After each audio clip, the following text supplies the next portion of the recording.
Welcome to my channel, where there are interesting and equally sensational stories. Listen to today's story. Sometimes relationships are more like business transactions. Today on our space, this cheater is looking to make some long-term investments. My 24 male partner, 30 female, of 4 years, had an affair with a colleague, 22 to 23 male, on a mine site. We started dating on September of 2018 on my birthday, so that day has always been extra special to me. My partner does rostered work. She works 8 days on a mine site and is back 6 days off. I work a decent 9-to-5 job, so we are both pretty well off. She's also an international resident, so I have decided to help her get her visa to stay. We applied for the de facto spouse visa at the end of 2020. For the first 3.5 years, our relationship was really good. We both loved each other, and were doing so much together. Unfortunately, some clashes between her and my mom led to us moving out and renting a place for 6 months. She knew how to do everything. She's extremely independent, knows how to take care of her house, and cooked really good food.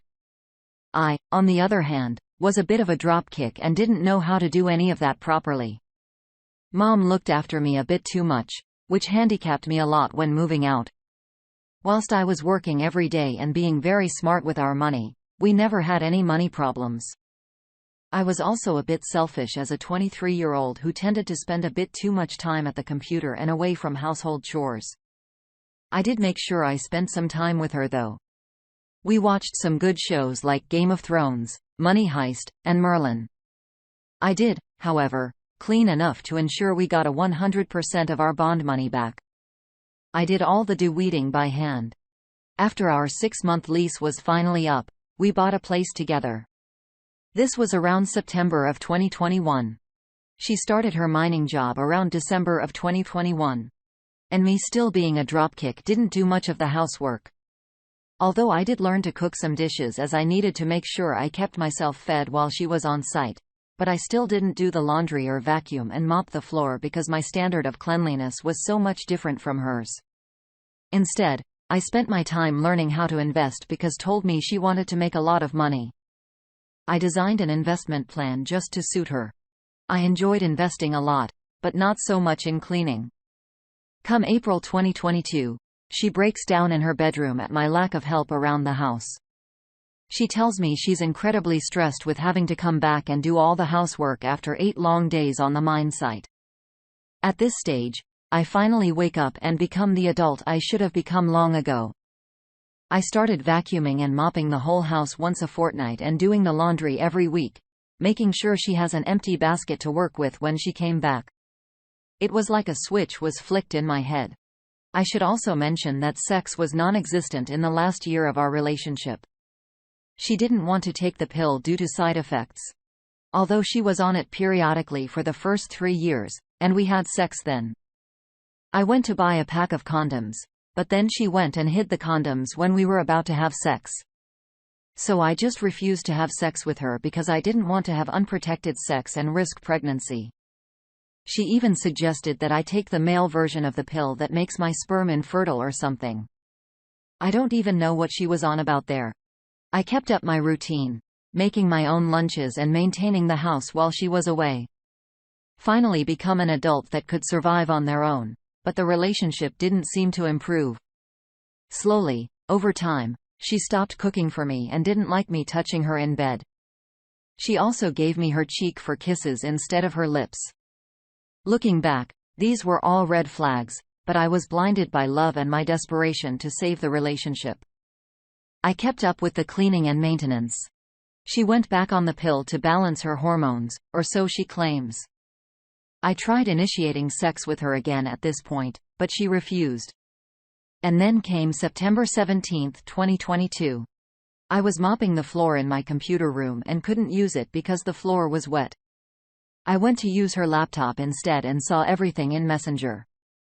She had been in a casual, but intimate relationship with a man on the mindset, a little bit younger than me. The text messages were extremely explicit. I saw they had this going on since late July. I couldn't go any further back because I was about to throw up. I confronted her about it that night, and she told me she had been extremely stressed work and had fallen out of love. I didn't understand. She loved me when I was a total dropkick. All of a sudden, I become this mature and capable adult, but she doesn't love me anymore. I was a total wreck for the next week and couldn't sleep well. I decided to call things off with her. I cannot be with someone who commits infidelity. We're going to split up our assets and go our separate ways. She told me she wants to remain as friends, but I don't think that's going to happen anytime soon. Nor do I think that's a good idea for either of us. This also has implications for her visa. She's currently on her temporary visa until the end of November this year.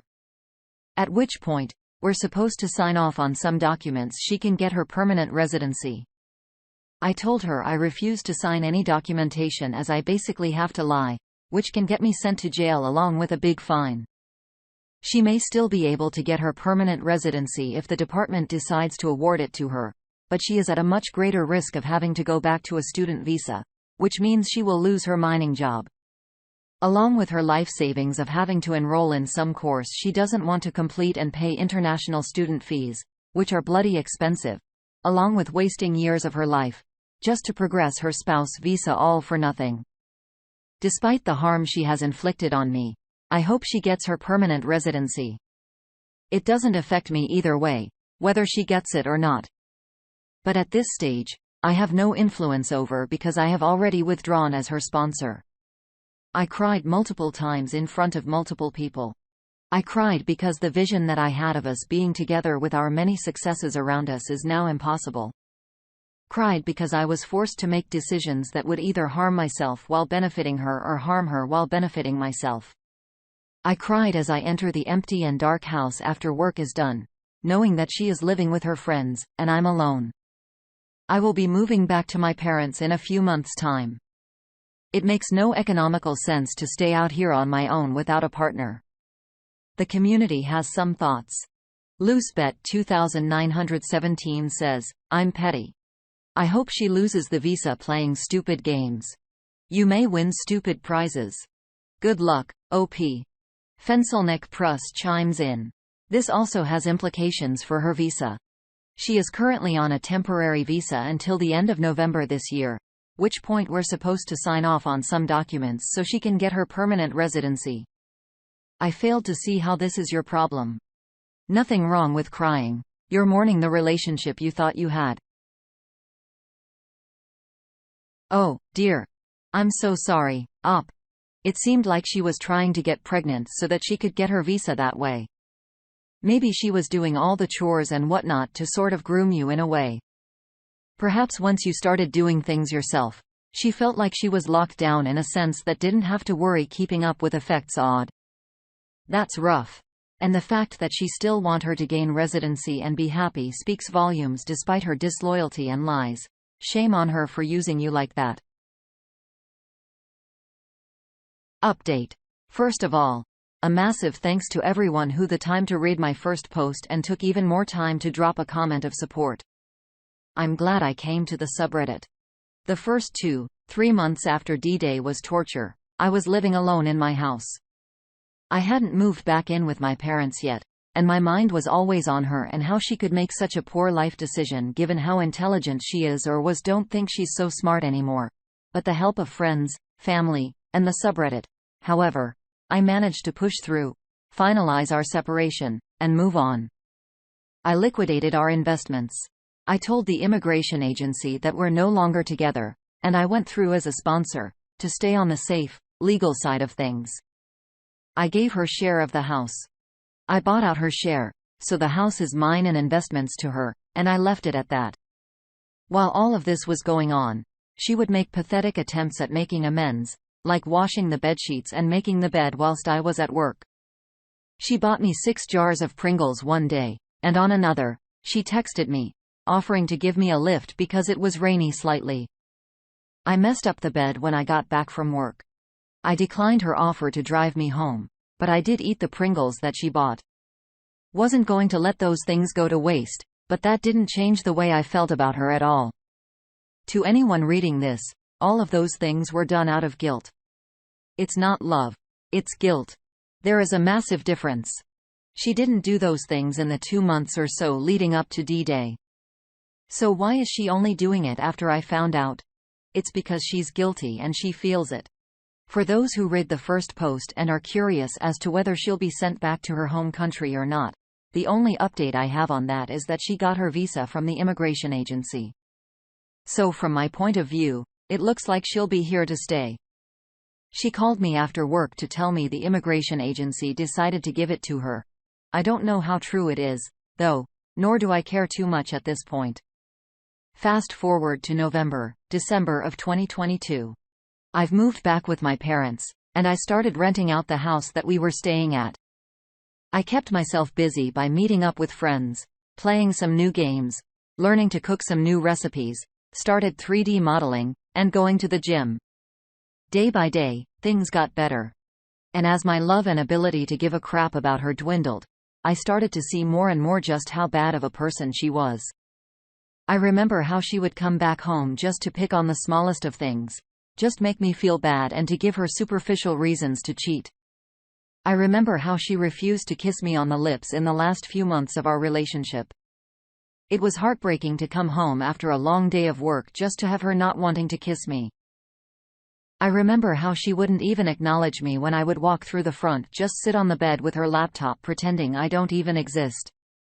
Well, that's all in the past. I have better things to do and better people to get involved with. Thanks for reading. And for those who had just gone through D-Day recently, there is light at the end of the tunnel. Find some hobbies, go to the gym, talk to family and friends, go for a walk, go to the markets, listen to music, play some games, read a good book, start a small herb garden, hell, go to work even. Just to keep your mind busy. Literally do anything except dwell on her broken relationship. I would say it's even more than guilt. It seems like she was definitely trying to wiggle her way back into your life somehow, which is delusional. She understood that you were an asset to her, especially with your knowledge of investments and money. It seemed like a business deal from the start. I'm sorry. Oh, Paige, what do you think? And thank you for joining us today on our space. Like and subscribe and hit that notification bell so you don't miss out on our next video. We don't want you to miss one. And if you like what you see in here, please let us know in the comments below. Until next time.